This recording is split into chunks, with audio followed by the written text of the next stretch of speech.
It's Amanda Gagne, and today I'm going to be talking through some resources of mine and how they are accessible or inaccessible. So I'm first going to start off with this worksheet. This worksheet goes along with the website, which I'll be popping into as well. It starts off with a little bit of a background about why the student is completing the worksheet, and all my worksheets have a title and then the class name as well. And the first thing here is that there's a web link, and this link is going to bring them to a simulation that they're going to do. It says using this website, you will walk through the steps of beef grading for 3 different cuts of meat. So the link to the website has a little description that goes along with it, which allows the student to understand why they're clicking it and to have some context around that. That was definitely mentioned through the accessibility handbook several times of having context with that link. So that is in there. When I'm looking at this is a document that students are going to click into and type responses to. So the first question is, what is the difference between quality grading and yield grading? I went on to my computer settings and played around with them a little bit to see how I can make these more accessible. So if I come in here, I can clear all my notifications out, but I can go into settings. My computer has an accessibility section, and the first thing is you'll notice my mouse on the screen here. It's big, it's magenta. I keep it large just for myself to be able to see when I'm going back and forth from like my screen, my projecting screen to my actual laptop screen. So I keep that large all the time, but I can find that in my settings as well. The first thing in here is to set up text to speech. I can do this through the select to speech app, or I could just do it through Chromevox. And it's going to go ahead and Chromebox spoken feedback is ready. It's going to go ahead and talk through what I'm Landscape. doing. Chromebox spoken feedback is ready. Chromebox pressed. Hear spoken feedback so you can use your device without looking at the screen. Braille feedback is available with a connected device. Use Control plus Alt plus Z to turn Chromebox on and off. Use Search plus left arrow or right arrow to navigate. Use Search plus space to select Activate. So this feature allows whatever the student is clicking, it's going to respond to what that is in a text, in a voice audio. The downside to this is that there are multiple keys to click in order to get this feature to work once you're outside of the settings app. So that's not as accessible to some students, but it does allow to have everything spoken to you. Turn that off for right now. The other one I have is select to speech, which I'll show you how to use here in a second. I can go ahead and magnify the screen. So one, I can do color inversion, which might help some students that need that contrast a little bit more. I can do full screen magnification, and then I can go ahead and navigate the screen. And of course, now I lost my settings tab here. And this I'm not clicking, I'm just dragging my mouse back and forth, which is very accessible for students to be able to access. So if I can come down here, full screen magnifier, I can turn that off. I can also change I come back into here to my accessibility tab. I could do cursor and touchpad. So here's where I could change the size of my cursor. I can make it really small, really large. I could change the color to help students who might be sensitive to some colors over the other. With black being the default, I have mine at magenta. I can go ahead and highlight the cursor so we can see where it is. It makes it a little bit bigger, a little bit more known, especially as you're running over text. And I can go ahead and do automatic clicks. So as I click here, it's going to go ahead and load for a second. That's going to help students who might hit it by accident or might need more time dragging across the screen here. As I come back into my accessibility features, the last thing I want to pull up is the keyboard. My keyboard on this is a Chromebook, has a few different options, and that's what I'm going to show you as I go ahead and answer these questions. So here I'm not even clicking the mouse. I'm just letting I have my hand up in the air and it's just hovering over, and that's how it's going to go ahead and click instead of having the student physically click. So that's another way to help students who might have a mobility disability. So I can do my on-screen keyboard, I do dictation, and that will pull up. I am going to go ahead and pull off of this this mouse setting though, wherever that might be. Where was that? Cursor and touchpad. Yes, I want to turn that off. Okay. So now I'll show you kind of about the keyboard settings here before I do the talk to text. So if I do have a student who's completing this worksheet, I can either have the student print it out and scan me a copy of it for online, or they can go ahead and use their keyboard. Keyboard functions hidden down here. I can make it larger, which I had it larger earlier.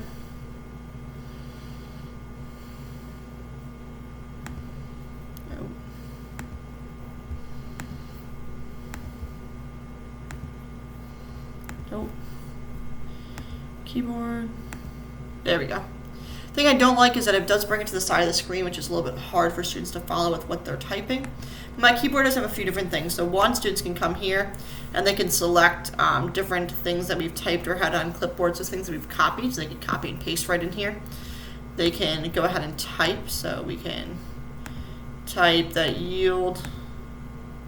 It does have the prediction text as well.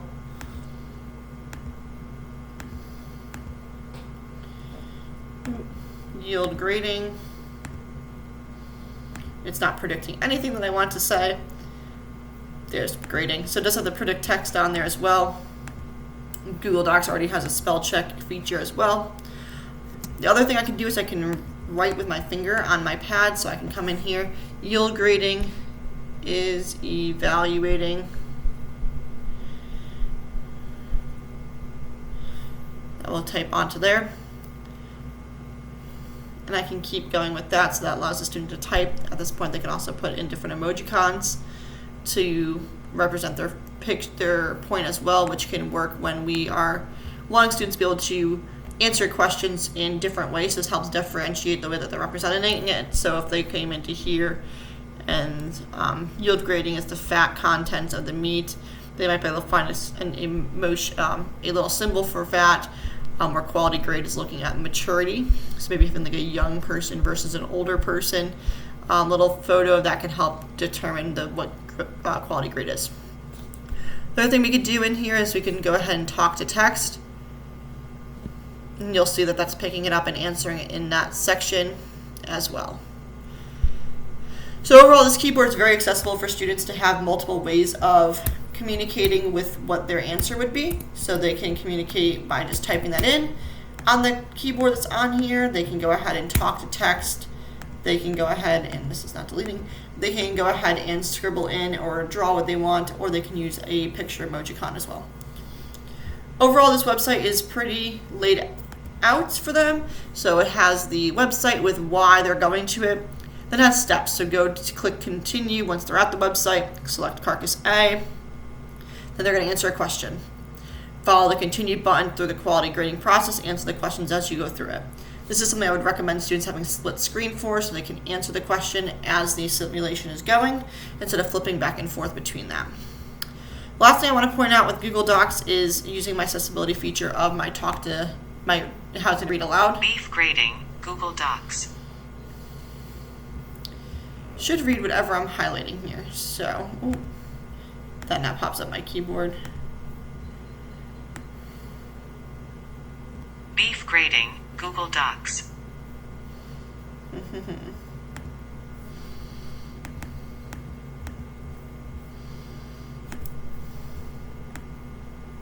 Beef grading, Google Docs. So there must be something off in my settings in here. It should be where when I highlight it, it allows the text to be read aloud to the student, which is helpful for not only students who might need to have it read to them because of visual disabilities, but also for students who need it read to them to differentiate the way that they're learning to get the information deep into their brain. This will also help students who might struggle with the attention part, and it focuses them onto the specific part of the worksheet as they're clicking and dragging that part that needs to be read.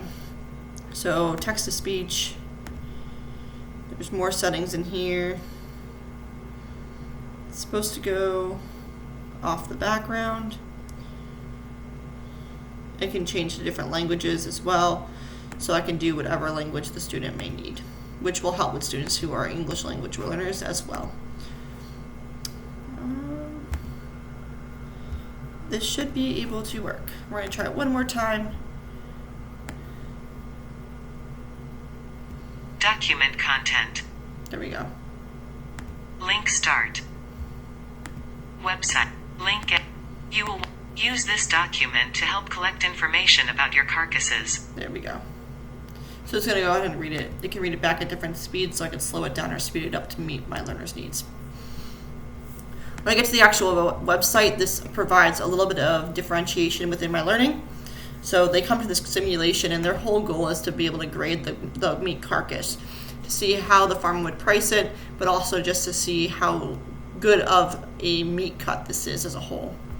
This is exactly what the USDA does. This is a life skill that I teach in my animal production classes, mainly for students who are going to go into meat processing, but also just teaches you how to identify meat in the grocery store. So as a student comes to this website, they will be able to match images. So again, this matches the directions on my Google Docs to have students be able to follow along to what's going on the website. Gives them step by step. Here, once we get into the simulation, we are matching pictures. So they're going to match the sex of the class. So this image matches this one, so we know it's cod fat. From this, the image does have a little bit of a blurb about what is going on in the image or what the student is seeing. This would not be as accessible to a student who might have a visual impairment. Those two photos, and I can't go back on the site unfortunately, but I'll show the next one. The photos don't have a ton of differences in them. So now we're going to look at sexual maturity, for example. We're going to be looking at the vertebrae, and it highlights for the student what part of the carcass we're looking at, which is very nice. But again, this wouldn't match for a student who might have some visual disabilities, or even color contrast is not the greatest here. I mean, you're looking at white on like a more white background. The next one that I'm going to show, and really what I'm trying to get towards, is this one. This website does not allow for a lot of contrast. So when we're looking at the lean maturity, where these are all shades of red. One's obviously darker than the other. This has more white flakes through it than the others. But overall, it is not that accessible to students. This is something that I do in have the students do in hand as well when I'm in person, but distance learning is not a huge success for students to be able to go ahead and complete this and be 100% accessible. I want to look at my second resource, which is this document. This is a Google slide.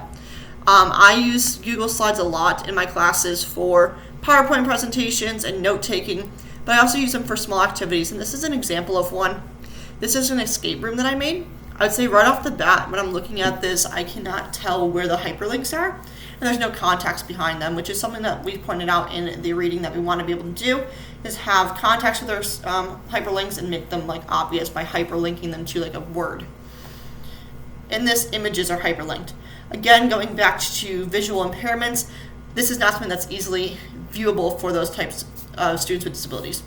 So, for example, even if it's a minor visual impairment, I can't tell that this computer right here would not have a link versus this sharp spin that does. This dog has a link, this certification doesn't. This book has a link, the rest of the books don't. So it's very hard, and the bookshelf does as well. So it's kind of hard to pull out which objects the hyperlinks are in. This does have a timer. So when the student clicks start on this, if this one is, I need to update, this video is no longer available, but it did have a 40-minute timer. That does not work for students with extended time, and a lot of times students who have struggling focusing or might have struggles with reading comprehension, which most of these are reading articles, they might need more than the 40 minutes.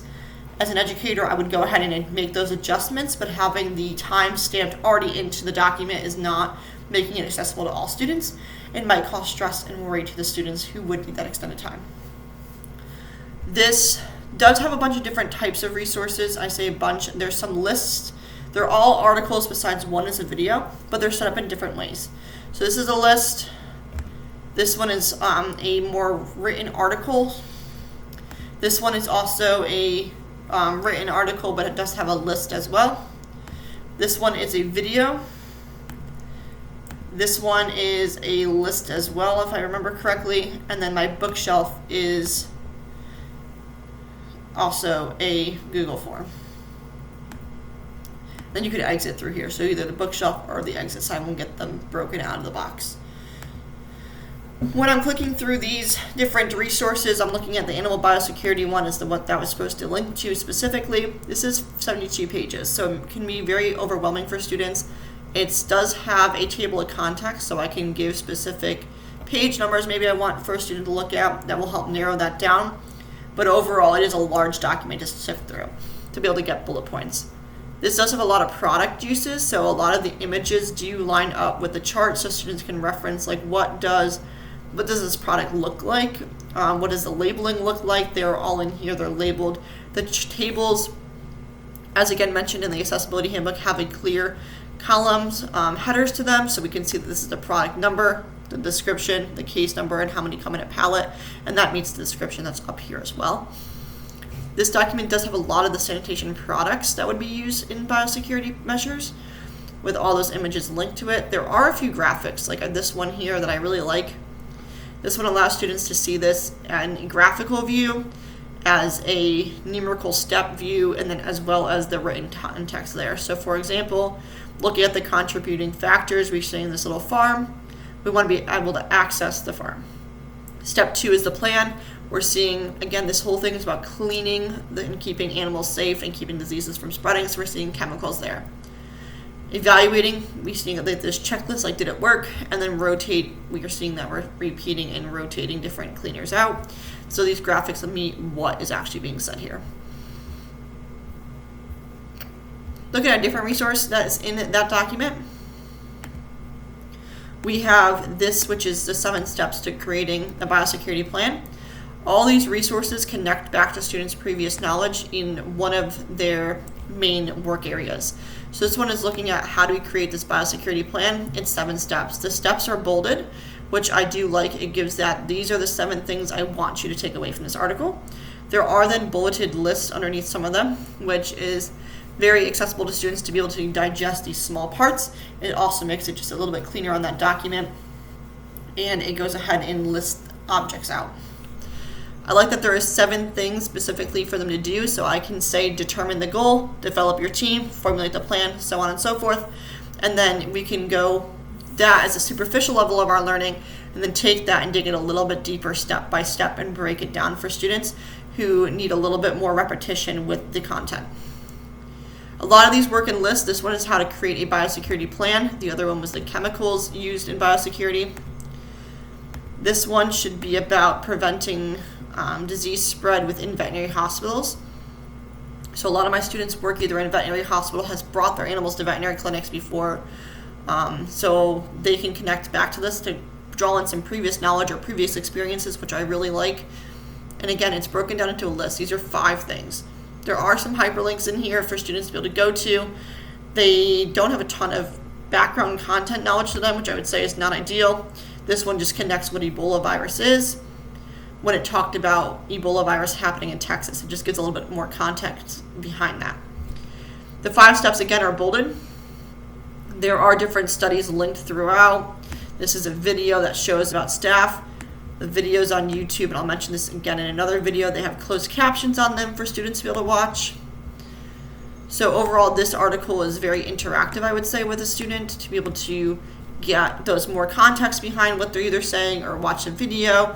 There's this image here that's embedded into the article, and it does have a caption on it that says what we're seeing. Why is there just a random sanitizer in the middle of the article? Well, hand sanitizers that use alcohol help with hygiene when you're washing your hands in between patients. It goes ahead and narrates that for the student to draw the connections in. Another one that's in here is a video. This video goes to a biosecurity on a livestock farm, which many of my students work on livestock farms or show livestock.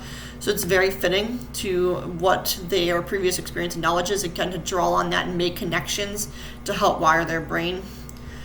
Most of the YouTube videos that I work with have closed captioning on them. I also like that on YouTube you can do the playback speed, so I can slow it down for students who really need to take time and read this. If it's going, the normal speed, it's sometimes hard for students to be able to read what is actually the closed caption writing.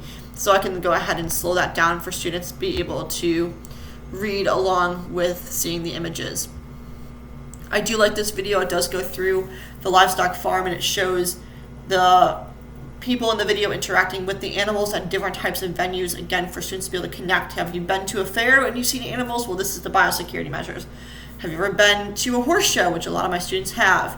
Here are some measures you should take, and it goes ahead and puts these graphics on the screen as well for students to make a connection of what is bacteria, what is this antigen, what are these things looking like that we're talking about, so it kind of brings in this visual aspect to the student to differentiate the way the content's being brought.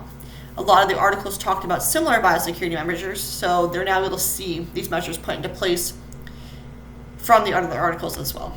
There's a lot of overlap between these to help get the repetition into the lesson as well. One last resource I'll share here is, that one I did, is this one. This one's a little bit different setup. This one is talking about kennel cough. We see that there is a caption with this dog. So we see our one dog with kennel cough can quickly lead to every dog in your kennel contacting the illness. So they go ahead and they break it up. This has good heading, so the student can say, what is kennel cough? They can see symptoms, they see causes, prevention. So they might understand what kennel cough is, but if I ask a question about symptoms, they're able to go right to this paragraph and find that. It's broken up very nicely for the student to follow along using those headings in the article. This is not a typical PowerPoint presentation where I need to go over the outline. That is something I know in my other slides I'm not that great with. The outlines don't give a ton of detail. They're not as nicely organized. The information I don't check to see if it was read from top to bottom, which is something that I will end up changing for my slides coming now that I've learned it in this course. But this is just a fun activity that I like to use, and I use Google Slides to do that. The last part of this is going to be the Google form. The Google form is the breakout of the breakout room. In here, the students can use the keypad to type in their responses similar to they did on the Google Doc. I added something from each of the articles, and again, these articles had multiple themes throughout all of them that all basically said the same thing. So maybe if they didn't get biosecurity specifically in a vet clinic, though what they did to protect livestock will be the same. So they can draw from those experiences. Again, most of my students also work with livestock, work in a vet's clinic.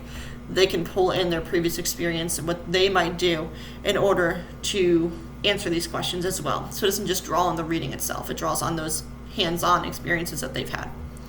7 steps to biosecurity. This, again, I like this question because they can go back to that reading if needed and get those bulleted, highlighted points to get the 7 steps across.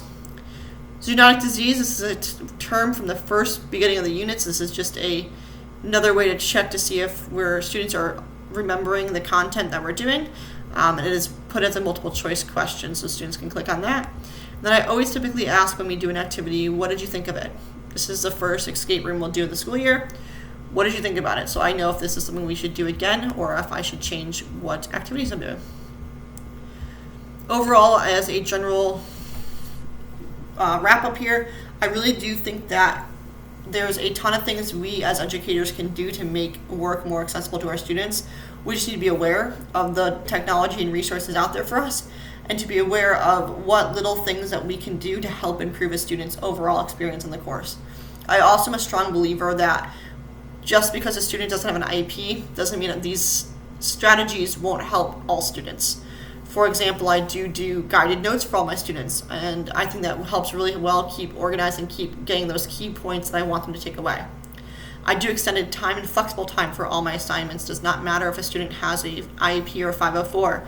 I think that reduces anxiety in the classroom. I think that allows students to take their time and work through things and ask questions and dig deeper into the content knowledge. I ask for students to draw on their previous experiences, not just what is written in here. I allow for collaboration in this. This is something that maybe students can work on together as they're going through these resources and submit one Google Doc per team. So those types of strategies is something that I encourage all students to do. I do have some students that do not have IEPs or 504 that like this talk-to-speech. They do use it. I have some students I do have students that prefer using this handwritten tool here, so they will go ahead and use that as well to write their essays out instead of typing them. I think whatever works for students is what we should strive to be helping them with, and it should not just come down to does the student have an IEP or 504. We definitely need to make sure that we're being accessible to all students, but thinking about how we can use those accessibility strategies in our classes in general would be super important to me and something I strive to do. So thank you for watching, and I hope that you took something away from my 2 resource evaluations.